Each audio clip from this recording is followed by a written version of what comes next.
All right, I'm going to put this Wolftooth cog I just got in the mail. Of course, the day after I completed my build on my new titanium Gnarvester to match the new front chainring.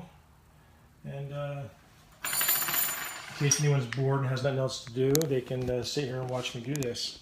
I'm going to try and set this up so that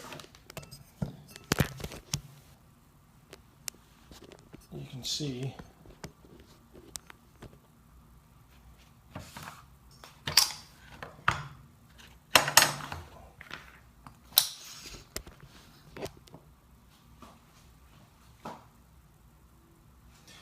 All right, first things first, got to get out the old 8.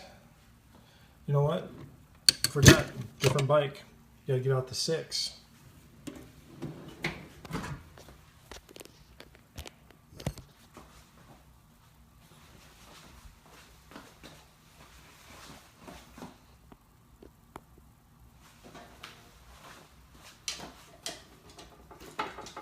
My old single speed, it was an 8. I had that for 3 years. I just completed this build last night. I just got the frame in and swapped over almost all the parts from my other single speed to this bike, except for the chain ring. And I do have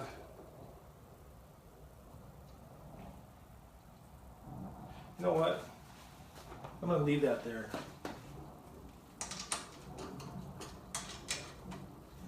I kind of like that tension. I was gonna retension it, but I'll do that afterwards. So I'll just leave it tensioned.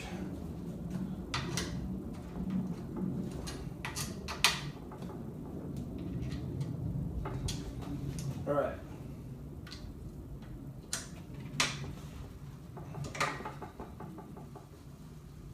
So I got this from Carver, the bike shop in Maine. They do titanium frames, and I spent a lot of time researching which ones I wanted, and I chose this because it also has an option to split the chainstay here so you can do a belt drive. And also they make these screw in through axles, which are quite nice for single speed since you tend not to take stuff apart as often. All right, so now I'm going to lay this sucker down. Pardon me while I drop everything. Let's get out the chain whip and the cassette tool.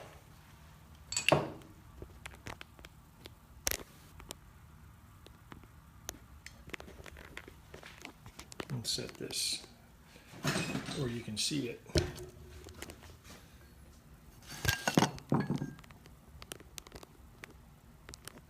Can't really see it there.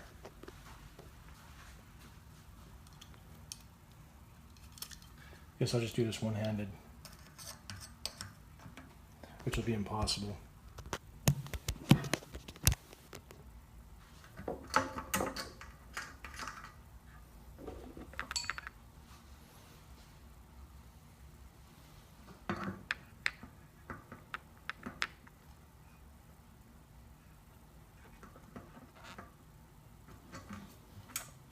Gotta pull the end cap off.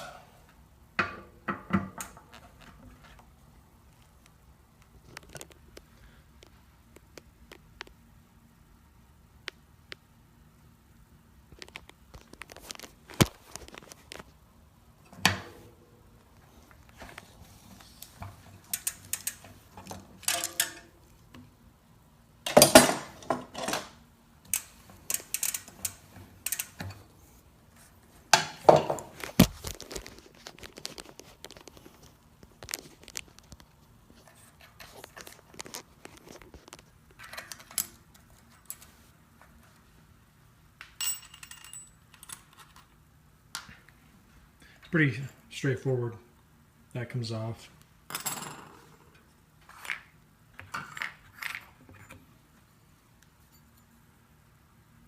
New one goes on.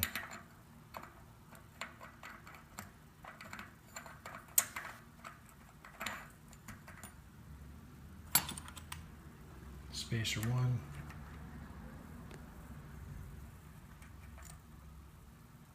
End spacer.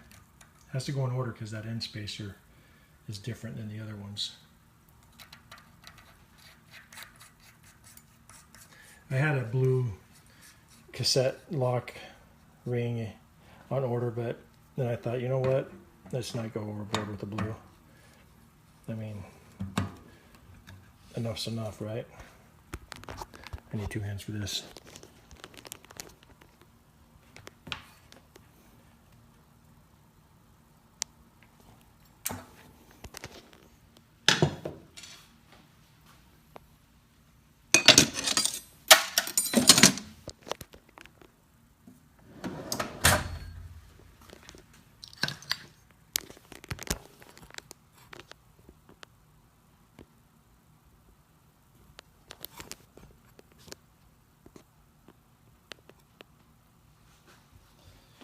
And let's put the bike back together.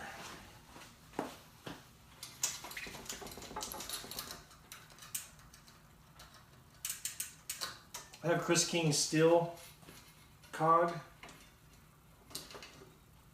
That's a 17, I believe. And I got a bad knee right now, so I'm not using that because I increased the chain ring to a 34. Oh, that sucker's not lining up. There we go.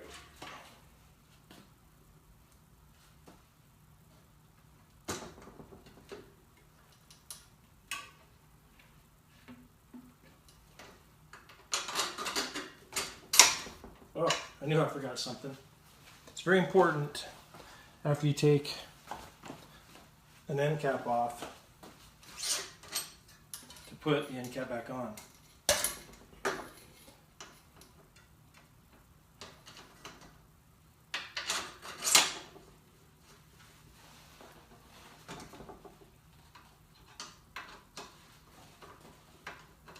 Screw this bad boy back on.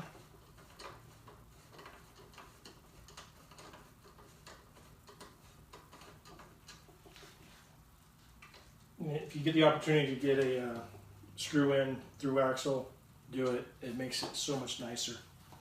All right, let's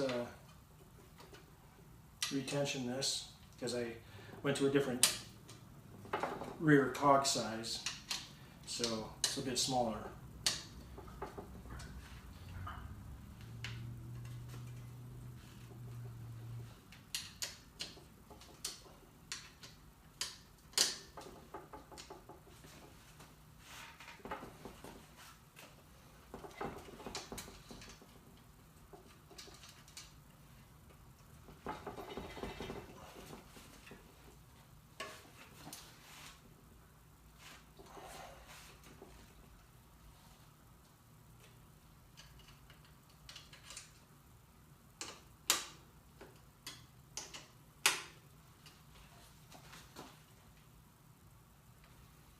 I had to redish this wheel because what I did was I had a 135 dropout Hope Pro 4 single speed specific hub, and then this is a boost frame, and there's no upgrade. There's a 142 spaced upgrade, but I happen to have another wheel set with the 148 rear axle, so I popped that axle out, threw it in this single speed axle or hub, and it worked. You know, it's not listed anywhere in any manuals or any websites or, you know, engineering talk that it's possible. But as you can see, there is a 148 boost axle from a 148 Hope Pro 4 hub in a Hope Pro 4 single speed specific hub. Same bearing, same everything. Took it for a test ride a couple hours ago, and it works beautifully. Fits nice, and saved me a lot of hassle. I am ordering a light bicycle carbon wheel set with a i9 specific single speed hub. That'll be boost. I did have to dish the wheel, but that was no big deal.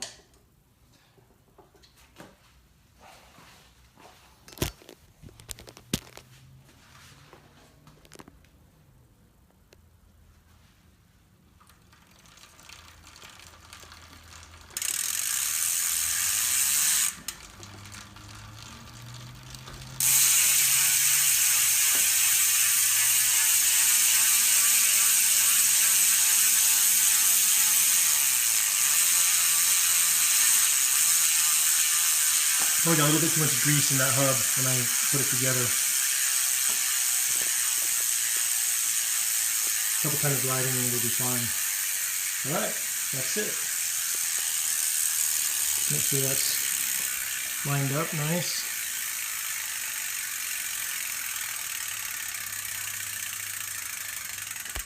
That's it.